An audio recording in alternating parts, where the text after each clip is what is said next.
구약성경 이사야 53장 4절부터 6절까지입니다. 저와 여러분이 한 목소리로 함께 봉독하시겠습니다. 그는 실로 우리의 질고를 지고 우리의 슬픔을 당하였거늘 우리는 생각하기를 그는 징벌을 받아 하나님께 맞으며 고난을 당한다 하였노라. 그가 찔림은 우리의 허물 때문이요 그가 상함은 우리의 죄악 때문이라. 그가 징계를 받음으로 우리는 평화를 누리고 그가 채찍에 맞음으로 우리는 나음을 받았도다.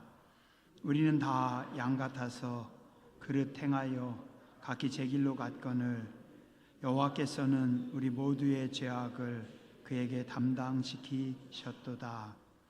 아멘.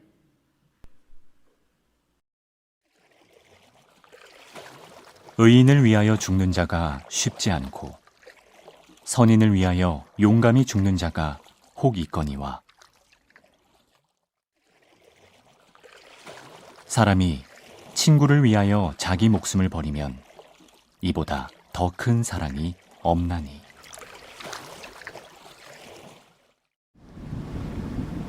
(1902년 6월 11일)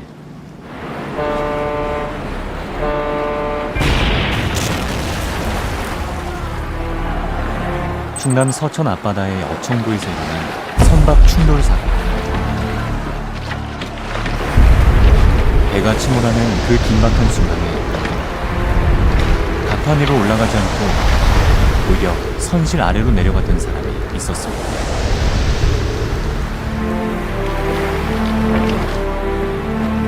헨리 아펜젤러 선교사. 목포에서 열리는 성서 번역회의에 참가하기 위해 항해하던 중이었습니다. 위층에 있던 아펜젤러가 막 충돌 후에 칠흑같이 어두운 밤이죠. 탈출하려고 올라가다가 갑자기 방향을 바꿔서 내려갔다. 왜 아래칸으로 내려갔을까? 그와 함께 목포로 내려가던 조한교 씨, 그리고 기독교 학교에 다니던 여학생, 그들은 이제 아래칸에 있었으니까 그들을 구하러 결국 내려갔다가 결국 희생된 게 아니냐. 기계체조 선수 출신의 수영도 잘했던 그는 탈출할 기회가 충분했음에도 동행했던 조사와 여학생을 구하려다 목숨을 잃고 말았습니다. 조선 사람들에게 리더는 섬기는 자리라는 것을 삶으로 보여주었고 또 죽음으로 증명해 보였던 헨리 아펜젤러 선교사입니다.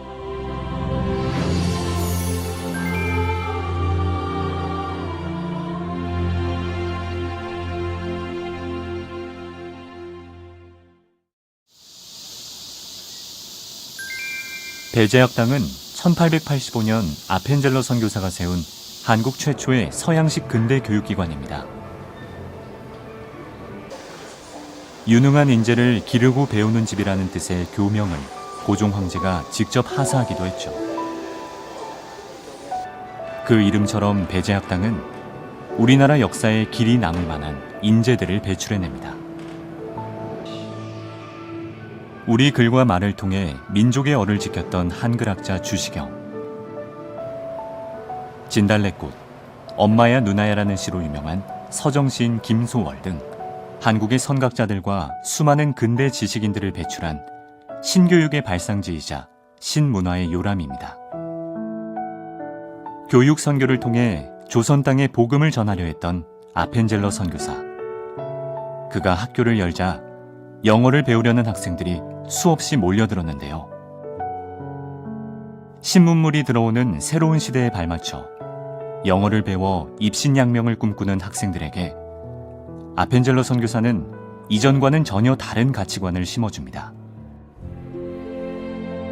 욕위 대자, 당위 인역.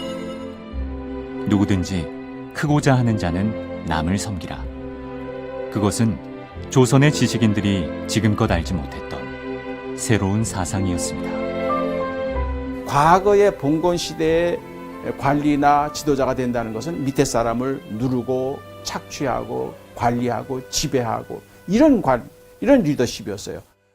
아펜젤러 목사님은 영어 배워서 출세하려고 관리가 되려고 하는 학생들한테 먼저 섬김의 리더십을 배워라.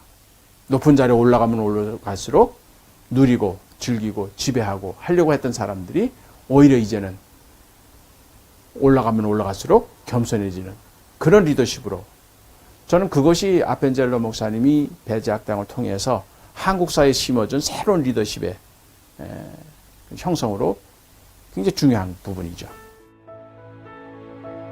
예수 그리스도가 보여준 섬김과 희생의 정신을 가르쳤던 배제학당. 이 새로운 정신은 식민지 조선의 젊은이들을 송두리째 바꾸어 놓았습니다. 배제학당에서 공부한 많은 이들이 나라와 민족을 위한 사명자로 세워졌고 1887년 베델교회라는 이름의 신앙 공동체도 세워집니다. 한국에 온 첫 감리교 선교사로 교육 선교, 성경 번역 등의 사역을 통해 섬김의 리더십을 강조했던 아펜젤러 선교사. 그는 삶으로 행했던 수많은 사역들 못지않게 죽음의 순간에 보여준 단 하나의 행동을 통해 이 땅에 가장 큰 교훈을 남겼습니다. 그래서 선한 목자는 양을 위하여 자기 목숨을 버린다. 그분이 배제학당에서 학생들 앞에서 보여줬던 모든 삶의 모습도 그렇고, 또 맨 마지막 돌아가실 때 모습도 결국 선교는 희생이다. 목회는 희생이다. 그것이 바로 예수의 삶이고 그게 바로 선교사의 삶이다. 그의 선하심은 세상에 노래합니다. 그 이름에 크신 능력.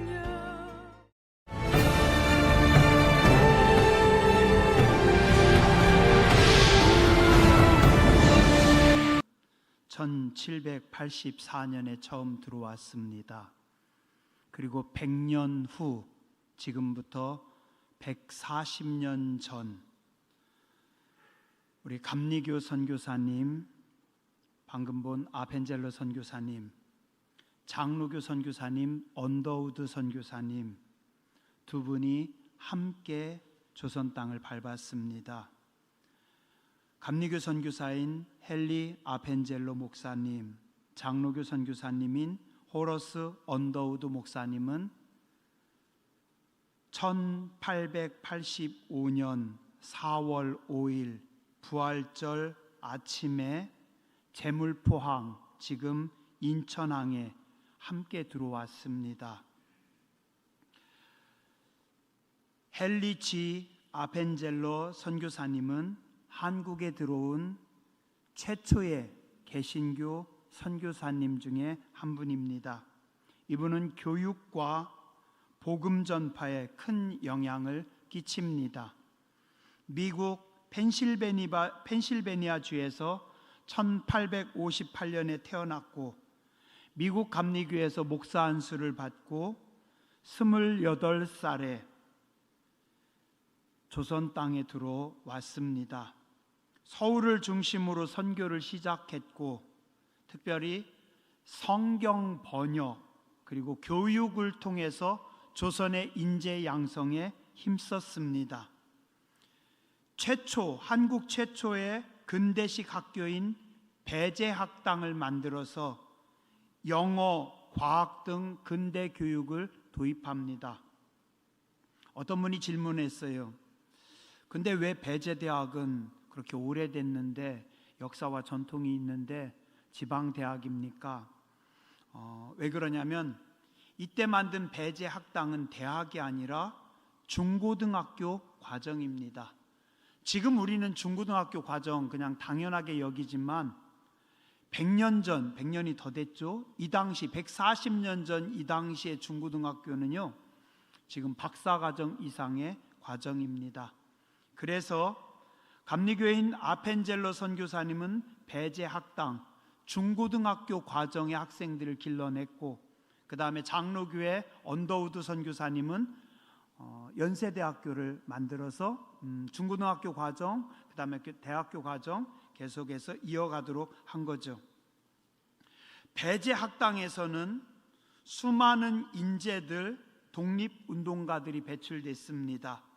대한민국 초대 대통령 이승만 박사, 한글 연구의 아버지 주시경 선생, 독립운동가고 YMCA 지도자인 신승우, 독립신문을 창간했고 독립협회 활동을 한 서재필 박사, 계몽운동가고 교육자이며 정치가인 윤치호 선생, 그리고 아까도 말씀드렸던 김소월 시인 같은 분들. 그래서 이 배제학당을 통해서 민족의식과 독립정신에 앞장섭니다. 또한 아펜젤로 선교사님은 성서의 번역과 출판에 힘씁니다.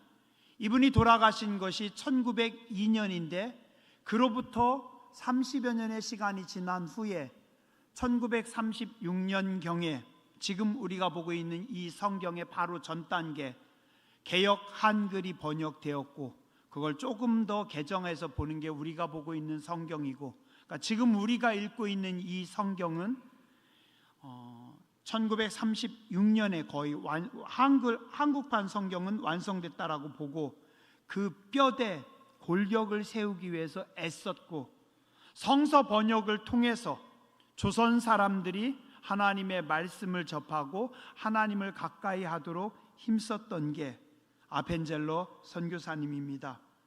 아까 우리 영상에서는 44세로 나왔는데 만으로 계산한 거고, 한국 나이로는 45세, 1902년 성서 번역을 위해서 인천에서 배를 타고 목포로 내려가다가 해난 사고를 당해서 순교합니다. 그 당시 아펜젤로 선교사님은 44살, 45살밖에 안 됐고 기계체조 선수였고 수영을 아주 잘하던 분이었대요. 그러면 본인이 직접 살아나려고 했으면 살아날 수 있었는데, 배에 함께 온 조선인 일행을 구하기 위해서, 조선 여학생을 구하기 위해서 배 밑으로 들어갔다가 순교하신 겁니다.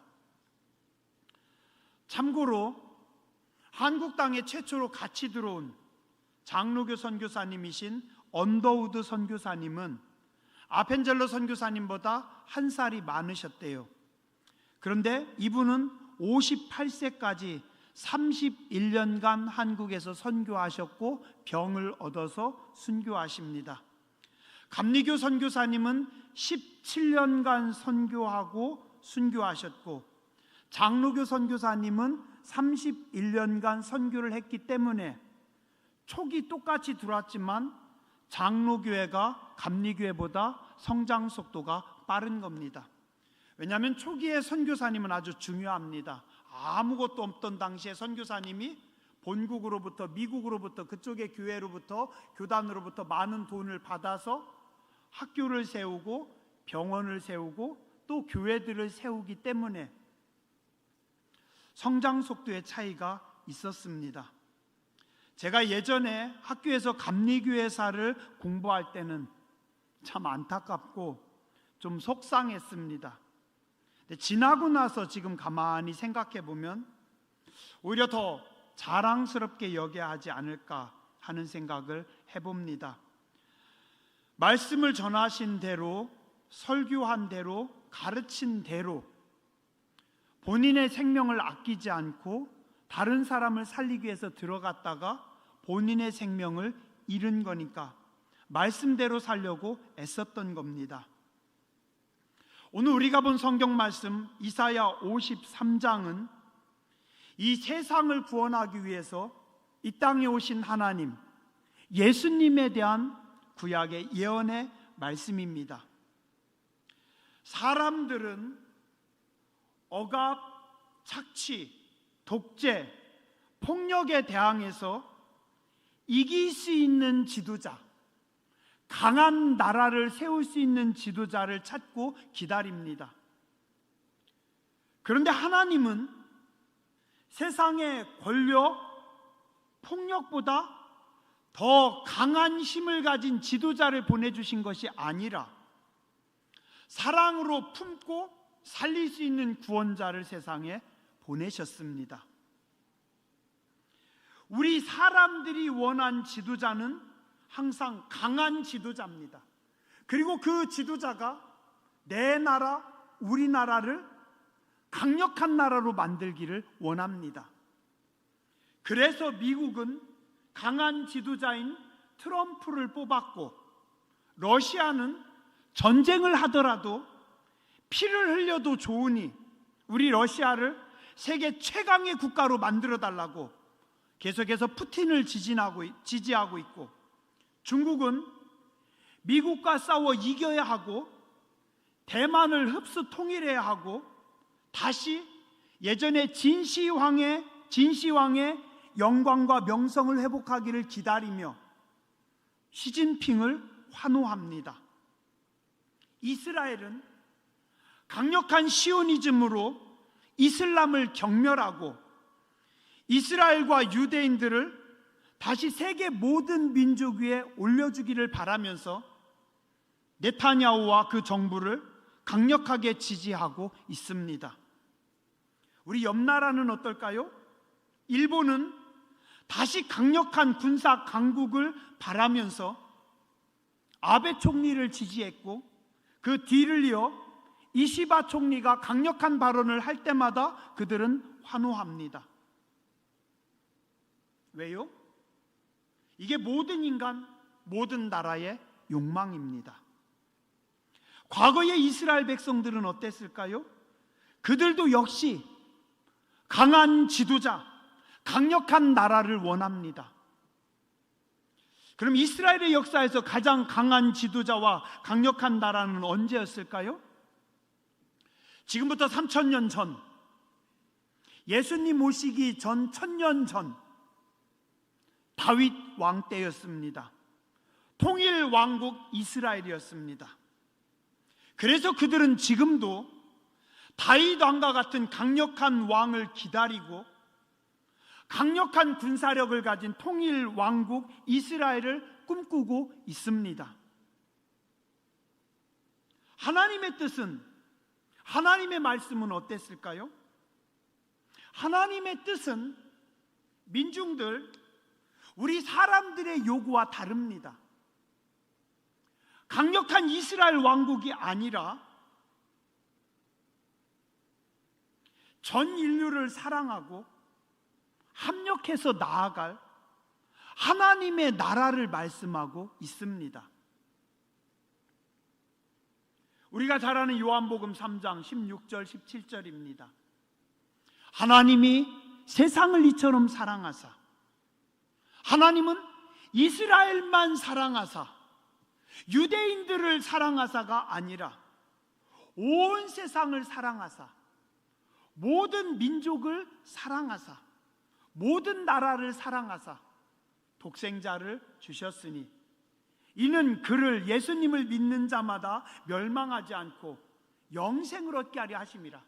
이 땅에서의 100년, 이 땅에서의 삶 속에서 승리가 아니라, 이 땅에서의 강한 나라가 아니라 100년을 넘어서 1000년 그 이상 영원한 하나님의 나라를 소유한 영생을 주시기 위하여, 하나님이 그 아들을 세상에 보내신 것은 이 악한 세상을 심판하기 위해서가 아니라 예수님으로 말미암아 세상을 구원하시려 하심이라.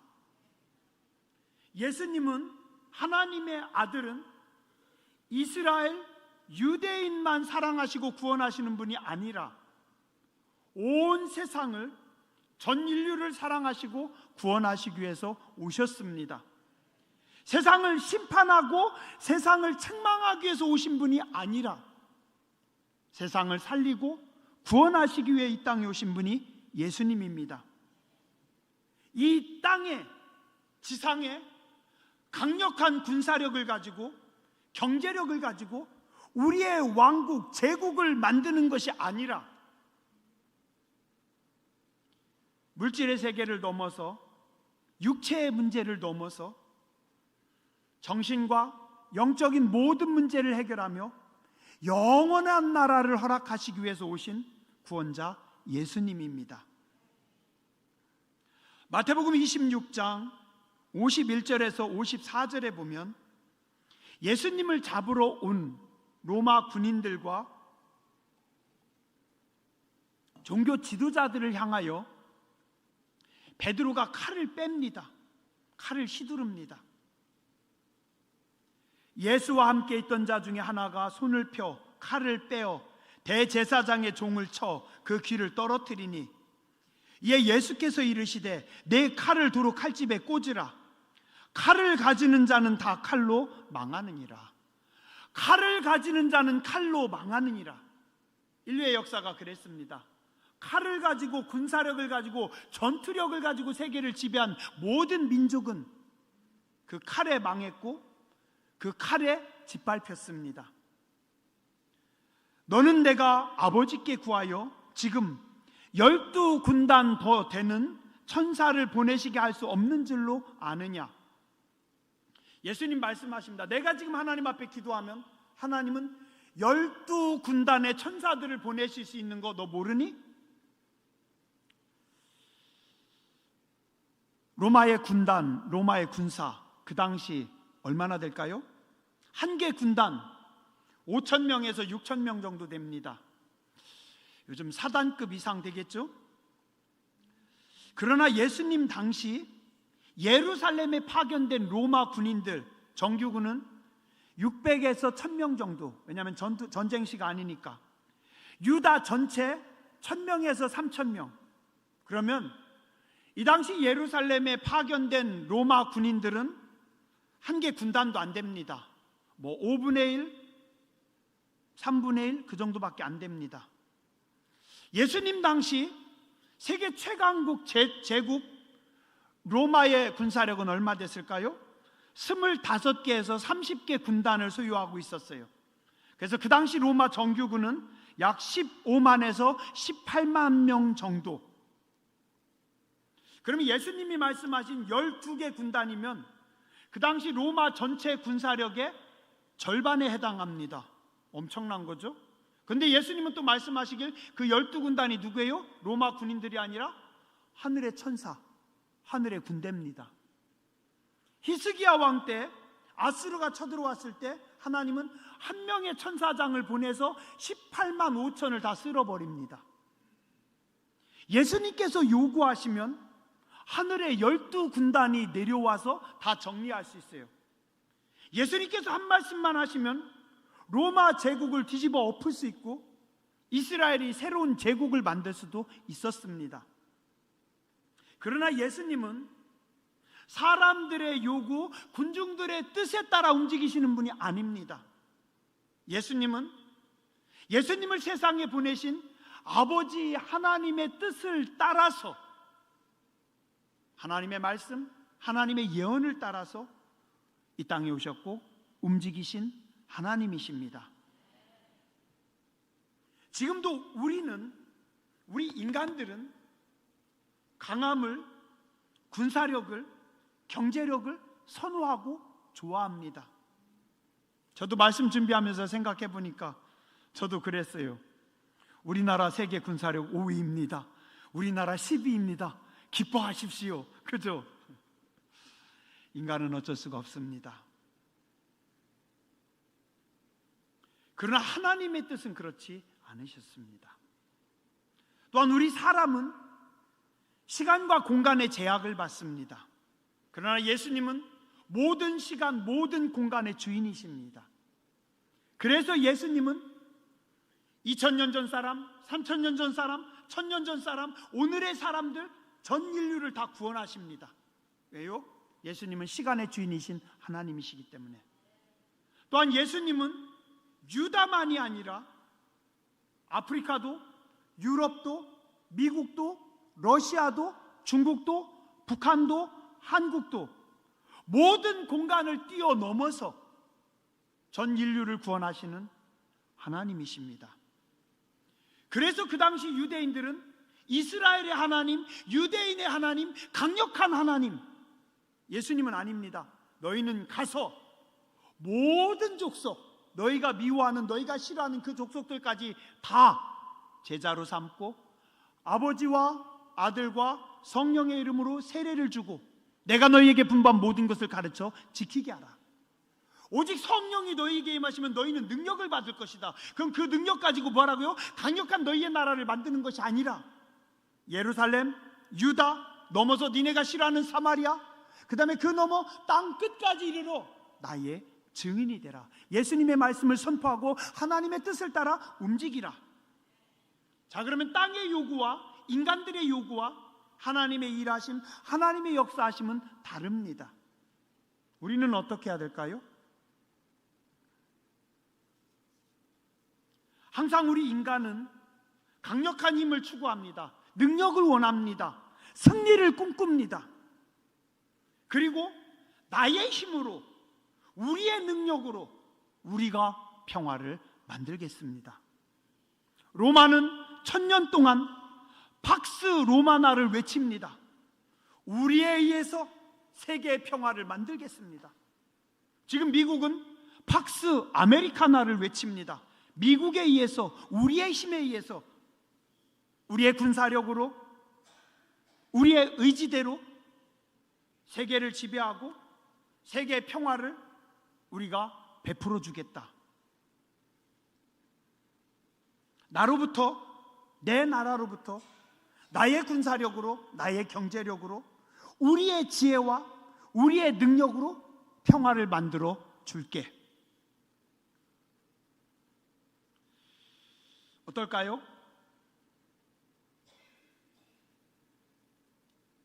사람들은 평화를 위에서 누르면서 강요합니다. 내가 평화롭게 해줄게. 자, 봤지? 지금이 평화로운 세상이야. 그러니 그 대가로 세금 조금 내고 내 말 잘 들으면 돼. 상대적인 평화입니다. 거짓 평화입니다. 지배자들의 입장에서는 평화일지 모르지만 피지배자들의 입장에서는 공포와 재앙과 저주입니다. 100년 전 우리는 경험했습니다. 일본은 우리가 너희 조선을 평화롭게, 너희를 번성하게 해줄게. 너희는 황국 시민이 된 것을 기뻐해. 그럴까요? 그때 우리는 힘들었고 암울했고 치욕의 세월을 살았습니다. 평화가 아닙니다.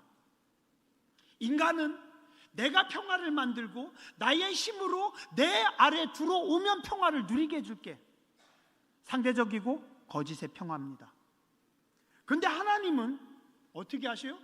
그 평화를 이루기 위해서 누군가 희생해야 되는데 너희가 희생하지 마라. 내가 희생할게. 내가 희생할게. 신이 친히 자기가 죽으심으로 평화를 이루기 위해서 누군가 피를 흘려야 되는데 네가 피를 흘려, 네가 손해를 봐, 내가 평화를 만들어 줄게가 아니라 내가 피를 흘릴게, 내가 죽을게, 그리고 너희에게 그 대가로 평화를 줄게. 이게 하나님의 방법입니다. 하나님의 말씀은 하나님께서 신이 직접 자신을 희생하고 평화를 전하는 겁니다.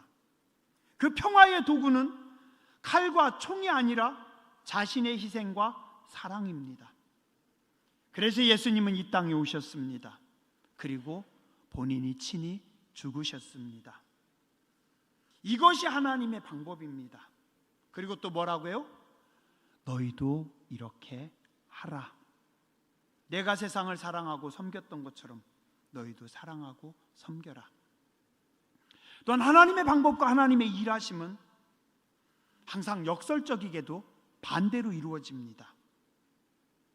우리 인간들은, 모든 생명체는 소멸과 죽음을 싫어합니다.